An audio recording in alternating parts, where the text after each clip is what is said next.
Hey guys, welcome back to Brad's Repair. So, something kind of similar but a little bit different.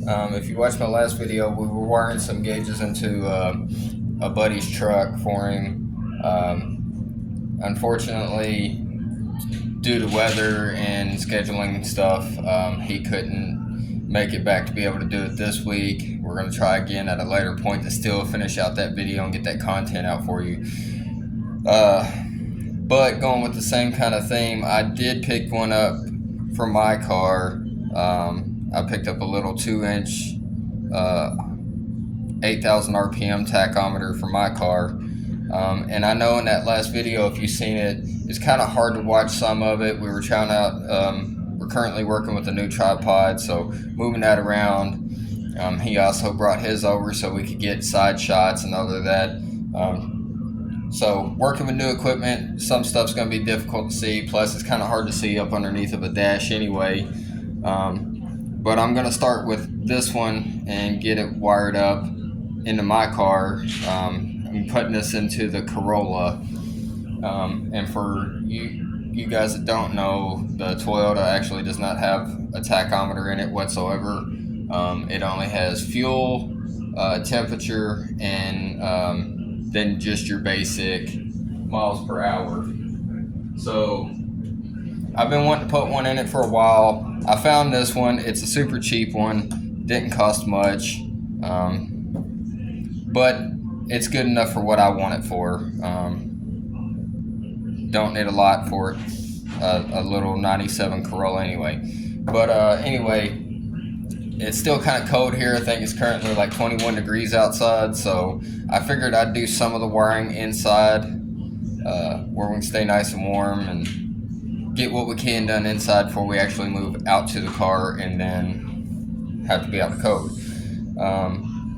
For this one and for most basic tachometers or RPM gauges, whatever you want to call it, they're usually on a 5-wire system. It'd be red, yellow, green, black, and white. So just to kind of run through it, this may differ on tacks depending on the brand, but for this particular one, red is your hot, black is your ground, which is pretty basic. What is actually different on this one versus some of the tacks that I've done in the past is that usually white wire indicates that that's your light. This one is actually yellow, so the white wire is actually like a signal wire. So what I'm gonna actually do is hot, signal wire or key wire, and then the light, I'm actually gonna wire all 3 of these together and then just put them to one connection point to the key. When the key's on, it'll send full power to all 3 of these. That way I have my key ignition wire, I have my tack light, and I'll have power to the actual tack. So that eliminates those 3 together there.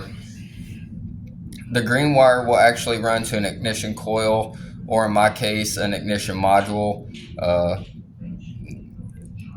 The Toyota does not have a standalone ignition coil like my buddy's truck does. The ignition coil is actually what they call a module, which is built into the distributor. And if I could be wrong on this, it's been quite a few videos ago since I messed with it. I did actually put a new ignition module in that car, so you may look back on some of my past videos and I think it might be on there. Don't hold me to that. I've done quite a few videos since then. But anyway, red's hot, yellow is the light for the tack, and then the white is the key on wire or signal wire. Black is always going to be your ground, and in this instance, excuse me, the green is the coil wire. So like I said, what I'm going to do is I'm going to take these 3 here, we're going to move these out of the way, and I'm going to expose a little bit more copper on these 3 right here, and then once I do that, I'm going to tie them all together into a new wire, and then I'm going to solder all that together and then heat shrink it. My last video I tried to do that. I tried to solder everything, and I think due to temperatures and all that, the solder that I'm using and the torch that I'm using to do it really wasn't behaving properly due to the temperature. So we're gonna retry it again and hope for the best. Still using the old basic strippers. I'm just gonna give myself a little bit more wire exposure on this. I think that should be enough. And then I'm just gonna go ahead and pre-twist this so that I don't lose any strands of it. I tend to overstrip the coating off this, but that's okay because we could always shorten the length of the exposed copper, or in this case, I think it's like it's kind of a mixture of like copper with some steel coating type stuff. But we'll get this all twisted up and then strip this one a little bit better. I try to keep my wires a little bit organized, but at the end of the day, sometimes you just can't do that option. And then the hardest part on this for me is I've never hooked one of these up to an ignition module, basically where the coil is inside the distributor. So it's going to be a little bit of kind of testing for me.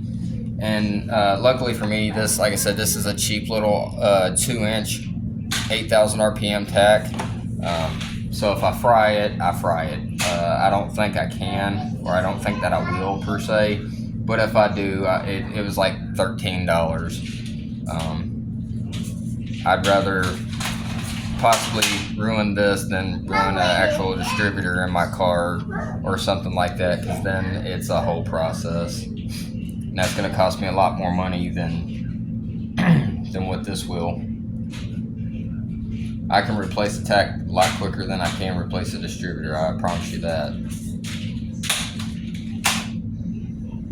I'm going to be tying these into one single, I believe this is a 12 gauge wire. But yeah, we're going to send it all to the same place anyway, so I think we'll be okay. This is a little bit thicker than what's there, but I'd rather have a little bit thicker for this particular purpose, since I'm sending sending power from 3 individual wires and turning them into one giant one, so that I make sure I have enough thickness of wire to feed through the rest. I don't want to undersize it.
Alright, so we got our tack all wired up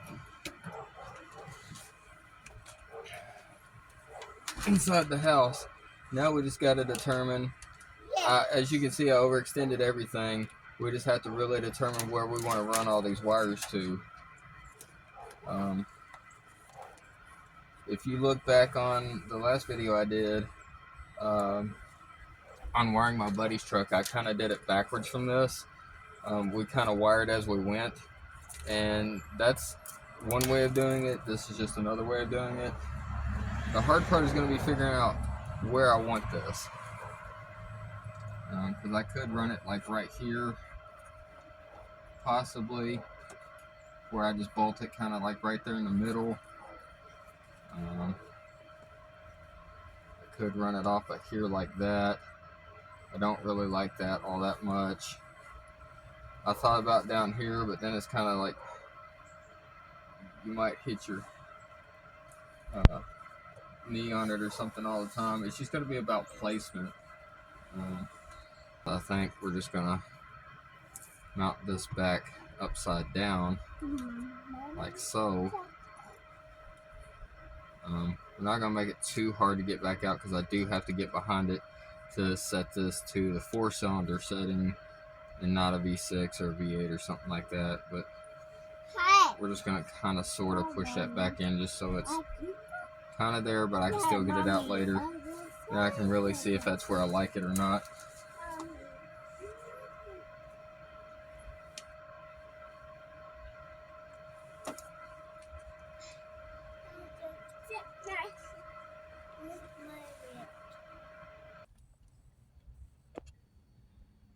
Okay, so here's what I want to show you guys. This is the idea I came up with. So what I did is I've already taken the center console out of here and figured out where I wanted it at. And actually, let me just grab you guys off the tripod. I'll just show you that way. Pop you off here.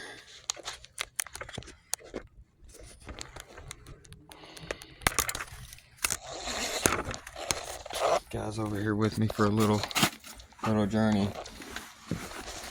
So what I came up with is, okay, get some light on this.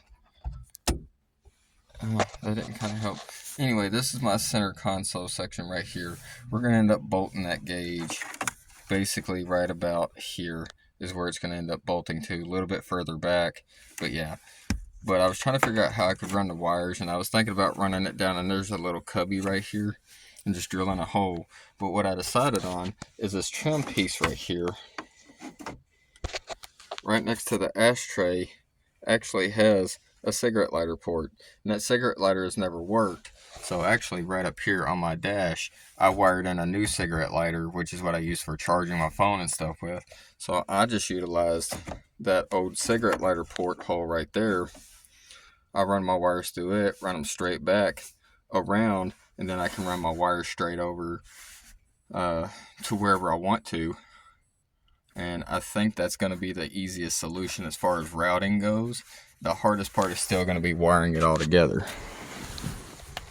But at least it gives you a good general idea of what we're kind of going for. So I think with that, that'll be the easiest way for us to route the wires down through that little cubby hole.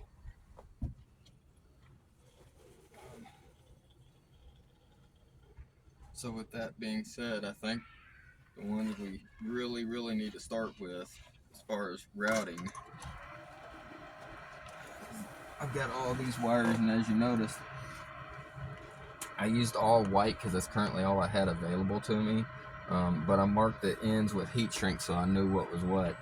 So for this one here, it has yellow and green on it. That's my coil wire. So I know that once I get this all bundled up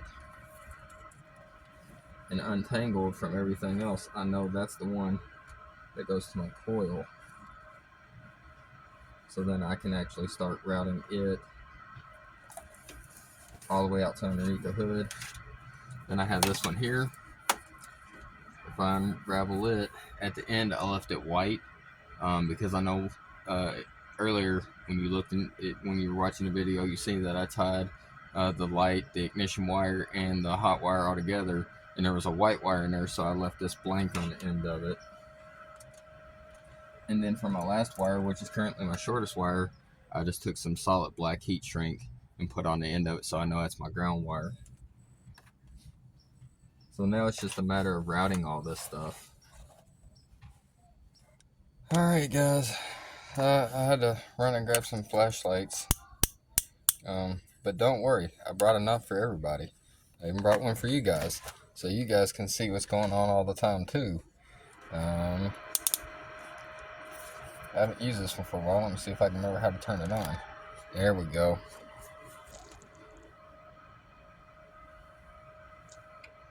Just hook it like that. Even if I don't have my light on, you guys can still kind of see. Turn this a little bit, like so. And that'll give us just, there we go. So like I was saying, I'm just feeding these wires through right now, and we'll get them tucked in behind the dash, and then we can basically go from there on getting this all kind of wrapped up. Let's give that a shot. I think that'll give you a little bit better positioning. Now I'm gonna hop back to the other side.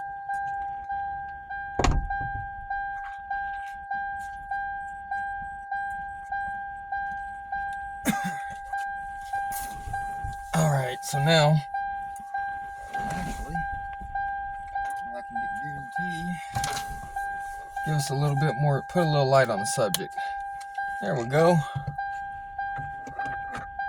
Yeah, now we all have good light. Okay.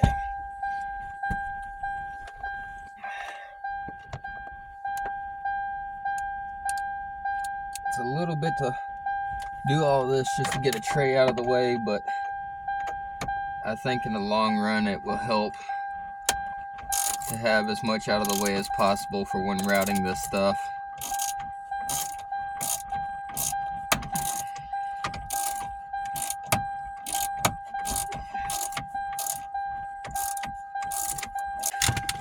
Let me get this thing out and we'll get back to it. Alright, starting to make a little progress here, so I thought I would catch you guys up to speed on what we got here. So it is currently dark 30 outside, so basically what I did here is I've already fished the coil wire up through the firewall. That's now ran out, as you can see, based on right there. You can see that green wire that runs into that yellow, it runs into the white. That's my coil wire that I still haven't got wired up yet. I do have this bundle of wire right here already, the red, the white, and the yellow that's ran over. And what I did with that is I actually tapped that into a wire that I ran right there, the green wire, and as you can see, if you follow that, it runs up all the way into the top of my dash, and what that runs into is my cigarette lighter there. So I tapped in off of that, and basically now the only two wires I have to run is my ground wire and the coil wire, which I still haven't quite figured out yet. I haven't given it much thought, but we're just going to see what happens here. So if I turn this light on, so we have a little light on the subject here.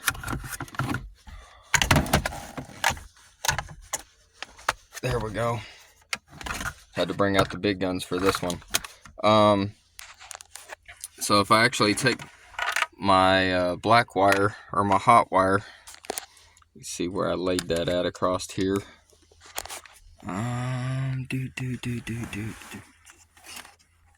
Here we go. So here's my ground wire still. I was messing with it a second ago, so get that looking a little bit more presentable. But basically we're at a point now that, other than all the crap that's been moved and laying in the floor and what have you, I'm gonna leave that a little bit shaded there. But if I get past all this crap that's in the way, and if I turn my key on, you can see I have nothing. But if I take this lovely little wire right here, get that fixed up a little bit better, and I've just been touching it to a bolt.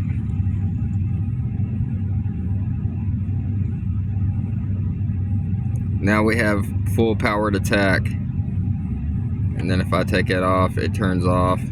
Hit it again one more time, it'll run all the way over to 8, come back down, and it's basically pretty much set.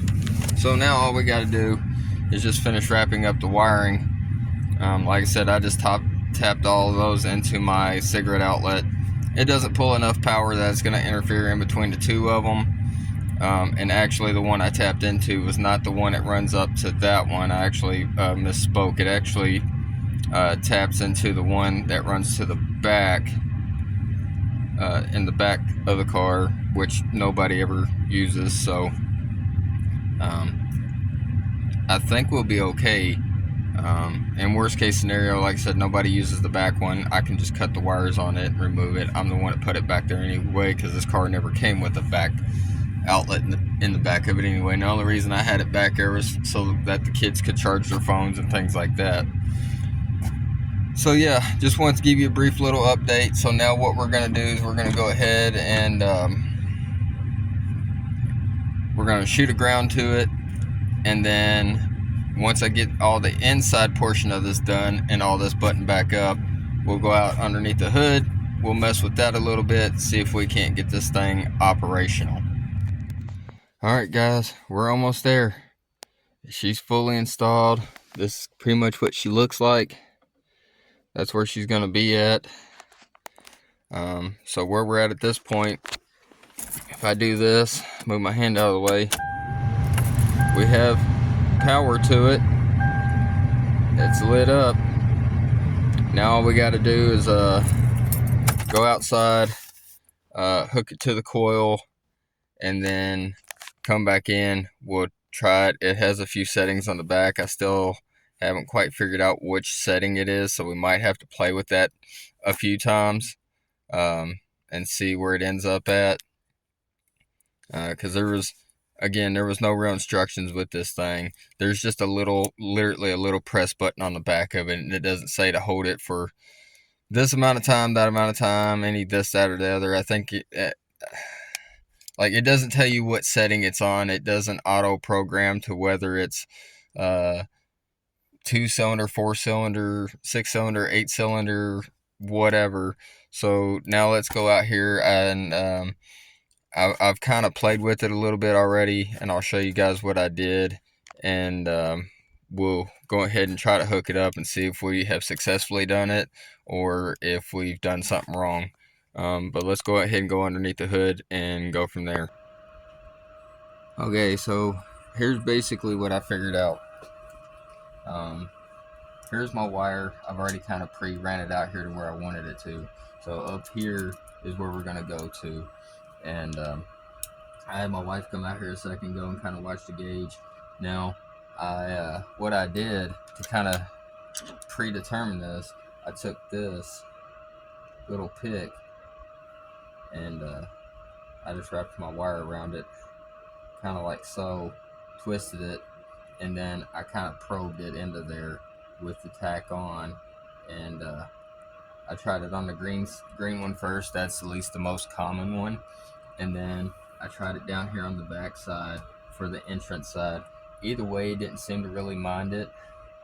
It worked on both sides. I got two different results based on which side you go to. So I'm kind of thinking it'd be easier to replace on this side than it would be on this side. I don't really know. I'm just going to try it, and I'm going to cheat to do it a little bit. I'm going to use one of these little connectors right here, and to get that little protector open a little bit, I'm going to use this little seam ripper right here. It's good for things like that, and we're just going to try to rip her open a little bit so we can have a little access. So that's literally all I'm going to rip it open to, unless I have to rip it open more. Get past my spark plugs here. And what I'm going to do is I ran it over where a lot of heat couldn't get to it for the most part. And then I'm going to zip tie it up there, is basically what I'm going to do. So I'm going to cut just a little bit of the length off of this, and I got to dead end it anyway. So even if we do it about right here, let's see, yeah, I can still zip tie it all up, make it look nice and neat. So we're just gonna cut it about right here, give or take. I'd rather have too much than not enough. So say bye to that.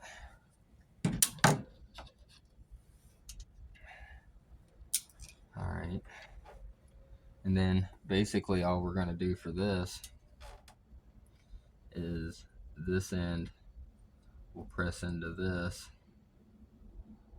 very carefully, like so. Max it out as much as possible. And you can kind of look in there and cheat a little bit to make sure that it's actually connected really good.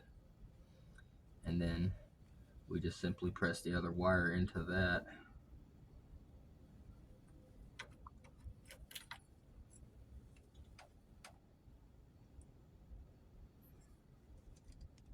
I think I'm gonna go down a little bit, that way if I have to repair or replace or anything like that, I like that idea better. So I'm gonna rip that a little bit more. I'm gonna wrap electrical tape around it later anyway, so I'm not too awfully worried about it being exposed too much. And like I said, this one is male to female connection, so even if I go to this side or that side or whichever, it's all going to basically the same power supply, no matter which way you look at it on either end of it. So we just got to make sure we're in there nice and good, and then when we crush this wire, nothing can come apart basically. So here we go. That's it, she's crushed. I can wrap that up with tape tomorrow, but for now I'm gonna leave that there. And I think what we're gonna do, we're gonna hop in the inside here, take you guys with me. We're gonna move everything out of the way here. We're gonna go inside and give her a crank and see what happens. Okay, here we are.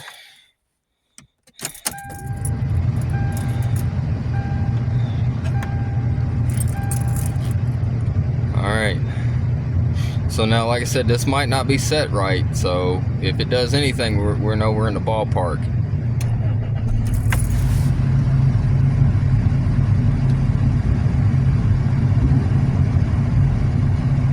Alright, so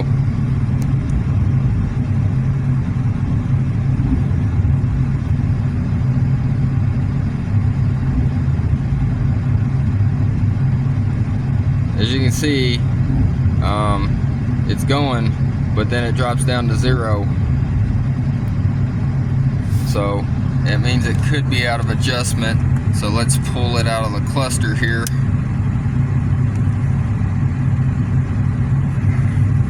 Very carefully.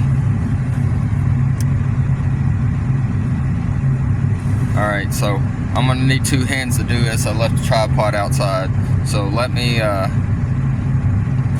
try to mess with it for a second, see if I get it to do anything, and if so, I'll pop back on here and let you know how it went.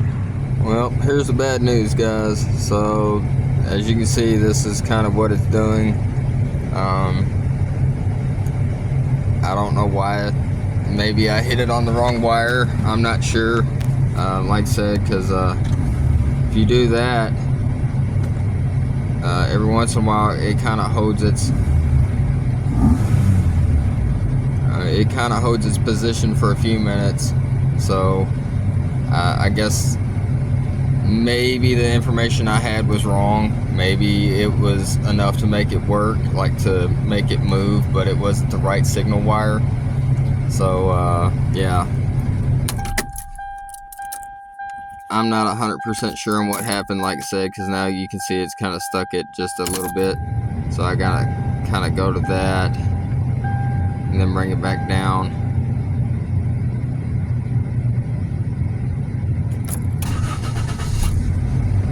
And then it'll do its reset.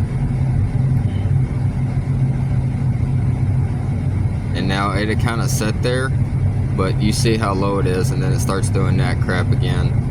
So I'm not sure what's wrong. I know I must have either it's a bad tack or the information I had was wrong as far as where it hooked up to. Like I said, I've never hooked up a tack on a car like this. Usually it's on older stuff that I've tried for. Obviously, we're not giving up. I've already put way too much work into it. We're just giving up for tonight. Alright guys, so did a little research last night, and I come up with a solution, and I've already tried it. I kind of rigged it for the moment just to see what happens. But I've already done it, but just to kind of show you guys, and then I'll show you what I found out. So we're going to turn power on, shoots the tack all the way over. Now we go ahead and start it. It's going to shoot the tack over again. And now we're at full RPM. It's working just fine now.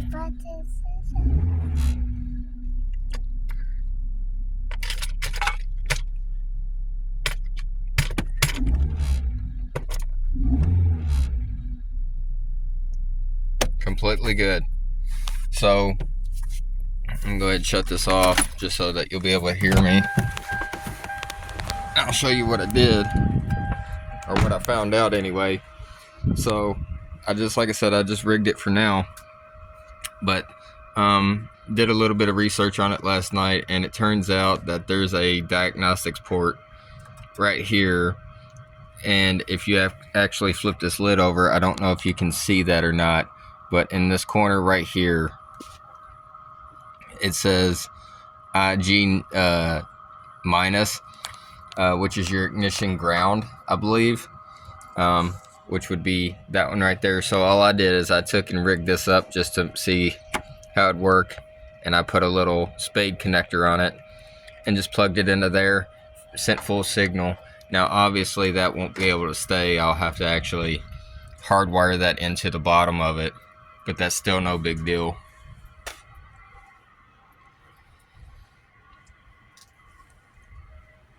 But yeah, I'm glad that after enough research and a couple of trial and errors, that we were able to figure this out. Like I said, I've never wired a tachometer to one of these, so apparently that's a pretty common thing, I guess. And like I said, on all the older stuff, I've always just wired it straight to the actual distributor on the negative side of it, and it's always worked out. As you can see, I tried it on both sides of the distributor last night, and it didn't work out for me. So